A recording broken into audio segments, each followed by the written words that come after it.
ಪ್ರಶಸ್ತವಾಗಿದ್ದಂತಹ ಸ್ಥಳ ಪಟ್ಟದಕಲ್ಲು. ಪವಿತ್ರವಾಗಿರುವಂತಹ ಸ್ಥಳ ಇದಾಗಿದೆ. ಚಾಲುಕ್ಯ ರಾಜರಿಗೆ ಪಟ್ಟಾಭಿಷೇಕದ ಸ್ಥಳವಾಗಿ ಈ ಸ್ಥಳವನ್ನು ಬಳಸಲಾಗ್ತಾ ಇತ್ತು. ಹಲವು ರಾಜರ ಆಡಳಿತಕ್ಕೆ ಸಾಕ್ಷಿಯಾಗಿ ನಿಂತಿದೆ ಪಟ್ಟದಕಲ್ಲು. ಹಲವಾರು ಐತಿಹಾಸಿಕ ಸ್ಮಾರಕಗಳ ನೆಲೆವೀಡು ನಮ್ಮ ಹೆಮ್ಮೆಯ ಪಟ್ಟದಕಲ್ಲು. ಪಟ್ಟದಕಲ್ಲಿನ ವಿಕ್ರಮಾದಿತ್ಯ ವೇದಿಕೆಯಲ್ಲಿ ಕಾರ್ಯಕ್ರಮದ ಉದ್ಘಾಟನೆ ನೆರವೇರಿದೆ. ಸನ್ಮಾನ್ಯ ಸಚಿವರಾದ ಶ್ರೀ ಆರ್.ಬಿ. ತಿಮ್ಮಾಪುರ ಅವರ ಅಮೃತ ಹಸ್ತದಿಂದ ಉದ್ಘಾಟನೆ ನೆರವೇರಿದೆ. ಪ್ರಿಯ ಬಂಧುಗಳೇ,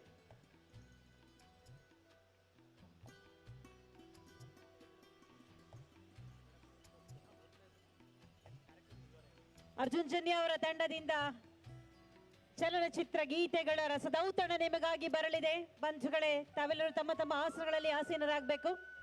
ದಕ್ಷಿಣ ಭಾರತದಲ್ಲಿಯೇ ಅತ್ಯಂತ ಬಲಿಷ್ಠವಾದ ರಾಜಕೀಯ ಸಾಂಸ್ಕೃತಿಕ ಸಾಮ್ರಾಜ್ಯ ಕಟ್ಟಿದ ಕೀರ್ತಿವಂತರು ನಮ್ಮ ಹೆಮ್ಮೆಯ ಬಾದಾಮಿ ಚಾಲುಕ್ಯರು.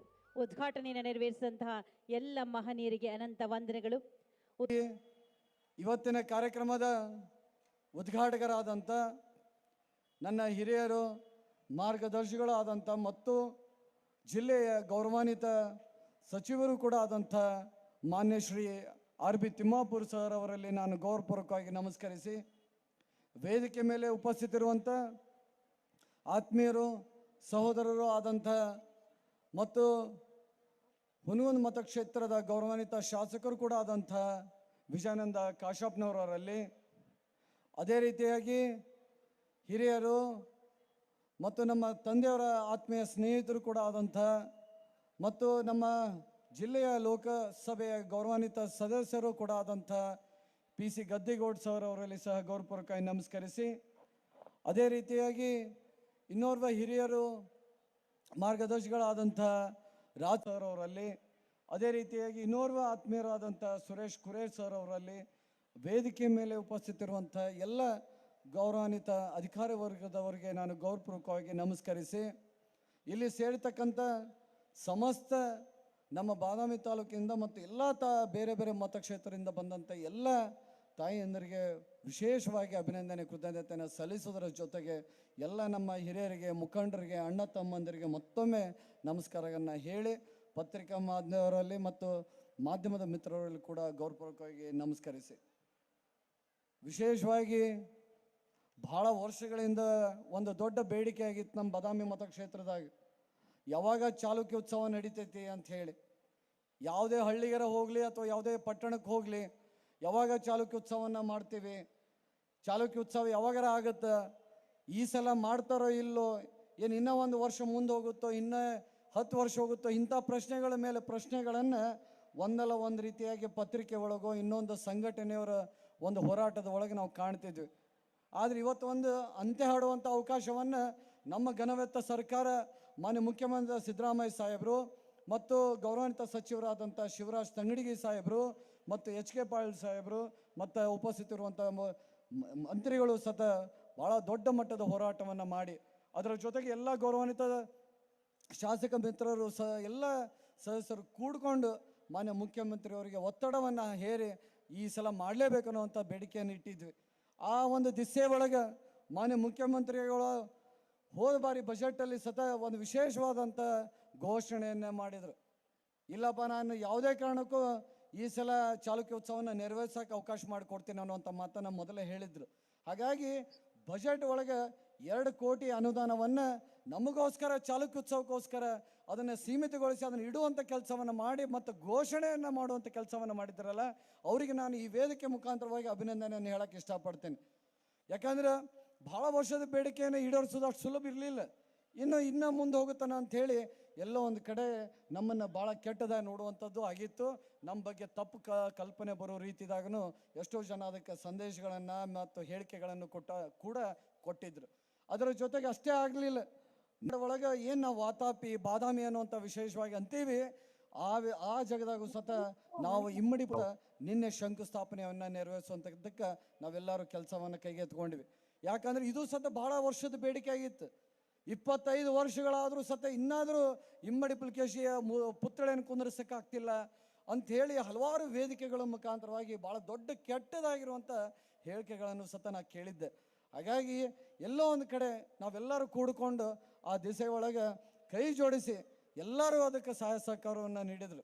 ಹಾಗಾಗಿ ಇದು ಕಲೆಯ ಬೀಡು, ವಾಸ್ತವ ಶಿಲ್ಪಗಳ ತಾಯಿ. ಇದು ಜಗತ್ತಿನಿಂದ ಇವತ್ತು ಬದಾಮಿಗೆ ಜನ ಪಟ್ಟದಕಲ್ಲು, ಐಹೊಳಿ, ಬದಾಮಿಯನ್ನು ನೋಡುವ ಸಲುವಾಗಿ, ಮೇಣಬಸ್ತಿಯನ್ನು ನೋಡುವ ಸಲುವಾಗಿ ಜಗತ್ತಿನ ಜನ ಬರ್ತಾರೆ ಇಲ್ಲಿ. ಕೇವಲ ಭಾರತದ ಜನ ಅಲ್ಲ, ಜಗತ್ತಿನಿಂದ. ಆದರೆ ನಮಗೆ ಹಿತ್ತಲ ಗಿಡ ಮದ್ದಲ್ಲ, ನಾವ್ಯಾರೂ ಅಧ್ಯಯನ ಮಾಡೋದಿಲ್ಲ. ಇಲ್ಲಿ ವಿದೇಶಿಯರು ಒಂದು ವರ್ಷಗಟ್ಟಲೆ ಇದ್ದು ಅಧ್ಯಯನ ಮಾಡಿದ್ದಾರೆ. ಇದು ಚಾಲುಕ್ಯರ ದೇಶ. ಈ ಇತಿಹಾಸವನ್ನು ನಾವು ಓದಬೇಕು. ಶಾಲೆಯಲ್ಲಿ ಇದ್ದಾಗ ಚಾಲುಕ್ಯರ ಬಗ್ಗೆ ಏನೋ ಒಂದು ಸ್ವಲ್ಪ ಓದಿದ್ದ ನೆನಪಿದೆ. ಬಹಳಷ್ಟು ಶಾಲೆಯಲ್ಲಿ ನಮಗೆ ಇತಿಹಾಸ ಕಲಿಸಲೇ ಇಲ್ಲ. ನಮಗೆ ಕಲಿಸಿದ ಇತಿಹಾಸ ಮೊಘಲರ ಇತಿಹಾಸ ಕಲಿಸಿದ್ರು, ನಮಗೆ ಕಲಿಸಿದ್ರು ಬ್ರಿಟಿಷರ ಇತಿಹಾಸವನ್ನು ಕಲಿಸಿದ್ರು. ಆದರೆ ನಮ್ಮ ದೇಶದ, ನಮ್ಮ ಕರ್ನಾಟಕದ ಇತಿಹಾಸ ಬಹಳ ಕಡಿಮೆ ಕಲ್ತೀವಿ. ವೀರ ವನಿತೆಯಾದಂಥ ರಾಣಿ ಕಿತ್ತೂರು ಚೆನ್ನಮ್ಮನ ಇತಿಹಾಸ, ಒನಕೆ ಒಬ್ಬವನ ಇತಿಹಾಸ, ಸಂಗೊಳ್ಳಿ ರಾಯಣ್ಣನ ಇತಿಹಾಸ, ಇವು ಎಲ್ಲವೂ ಕೇವಲ ಒಂದೊಂದು ಅರ್ಧ ಪೇಜನ್ನು ಕಲಿತೀವಿ.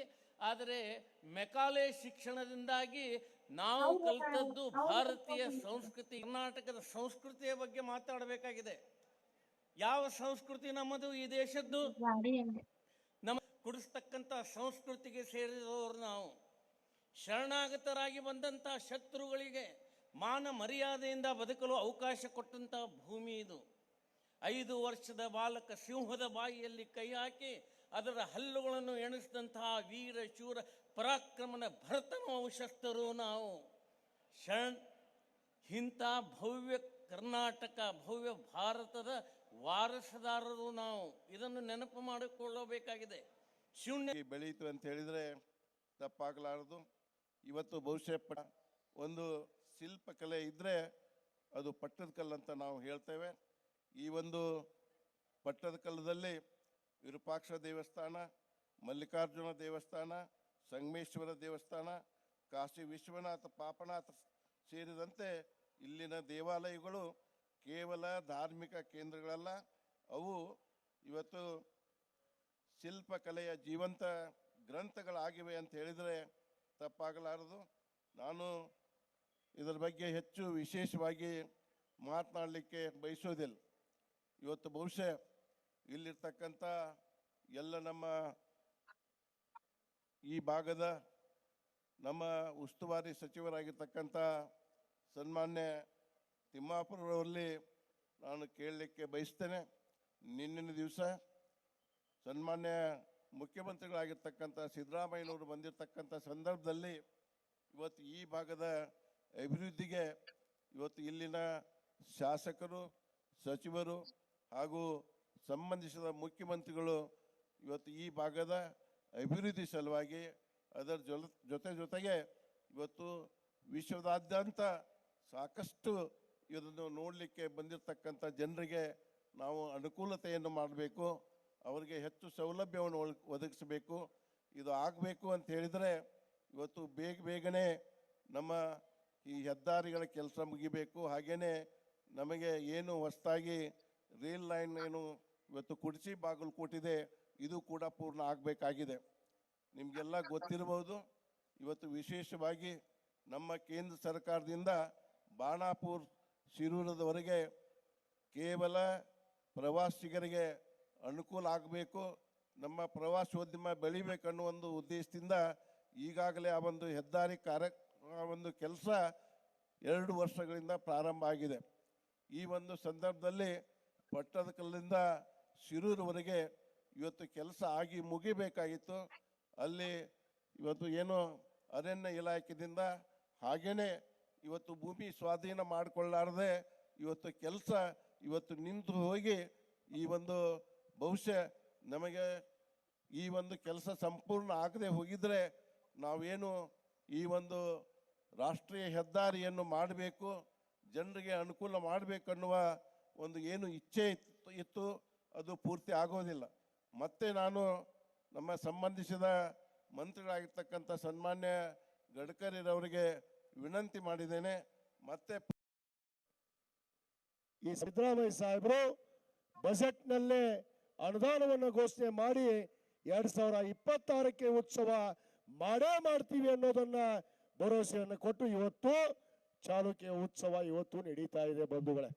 ನಿನ್ನೆ ತಾನೇ ಮಾನ್ಯ ಮುಖ್ಯಮಂತ್ರಿಗಳು ಈ ಒಂದು ಚಾಲುಕ್ಯ ಉತ್ಸವವನ್ನ ಬದಾಮಿಯಲ್ಲಿ ಉದ್ಘಾಟನೆ ಮಾಡುವುದರ ಜೊತೆಗೆ ಇಮ್ಮಡಿ ಪುಲಕೇಶಿ ಅವರ ಬಹುದಿನದ ಒಂದು ಮೂರ್ತಿ ಪ್ರತಿಷ್ಠಾನಕ್ಕೆ ಶಂಕುಸ್ಥಾಪನೆಯನ್ನು ಮಾಡಿ ನಮ್ಮ ಶಾಸಕರು ಭೀಮಸೇನ್ ಚಿಮ್ಮನಕಟ್ಟಿ ಅವರು ಅವರ ಶಾಸಕರ ಪ್ರದೇಶ ಅಭಿವೃದ್ಧಿ ನಿಧಿಯಲ್ಲಿ ಸುಮಾರು 25 ಲಕ್ಷ ರೂಪಾಯಿ ಅನುದಾನವನ್ನು ಇಟ್ಟು 1,52 ಲಕ್ಷ ರೂಪಾಯಿ ಅನುದಾನವನ್ನು ಇಟ್ಟು ಇಂಬಡಿ ಪುಲಕೇಶಿ ಅವರ ಒಂದು ಮೂರ್ತಿಯನ್ನ ಪ್ರತಿಷ್ಠಾನ ಮಾಡೋದಕ್ಕೆ ಕೂಡ ಇವತ್ತು ಮುಂದಾಗಿದ್ದಾರೆ ಅನ್ನೋ ಮಾತನ್ನ ಬಹಳ ಹೆಮ್ಮೆ ಅಂತ ಹೇಳಕ್ಕೆ ಇಚ್ಛೆ ಪಡ್ತೇನೆ.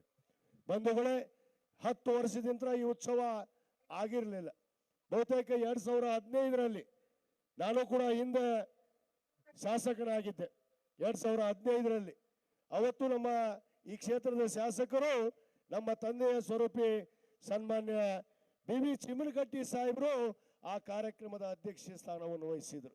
ಯಾಕಂದ್ರೆ ಇತಿಹಾಸವನ್ನು ನಾವು ಮರೆಯೋ ಹಾಗಿಲ್ಲ, ಇತಿಹಾಸವನ್ನು ಮಲಕ್ ಹಾಕ್ತಿರ್ಬೇಕಂತೆ. ಯಾಕಂದ್ರೆ ಈ ದೇಶಕ್ಕೆ ಒಂದು ಇತಿಹಾಸ ಇದೆ. ಆದರೆ ಈ ಒಂದು ಪವಿತ್ರವಾದ ಭೂಮಿಗೆ ಬದಾಮಿ ಮತಕ್ಷೇತ್ರಕ್ಕೆ ಇವತ್ತು ತನ್ನದೇ ಆದ ಒಂದು ಇತಿಹಾಸವನ್ನ ಹೊಂದಿರುವಂತ ಕ್ಷೇತ್ರ ಅದು ನಮ್ಮ ಬದಾಮಿ ಮತಕ್ಷೇತ್ರ, ಅದು ಚಾಲುಕ್ಯರ ಒಂದು ನಾಡು ಅನ್ನೋ ಮಾತನ್ನ ಬಹಳ ಹೆಮ್ಮೆ ಅಂತ ಹೇಳಬೇಕಾಗತ್ತೆ. ಅದಕ್ಕೆ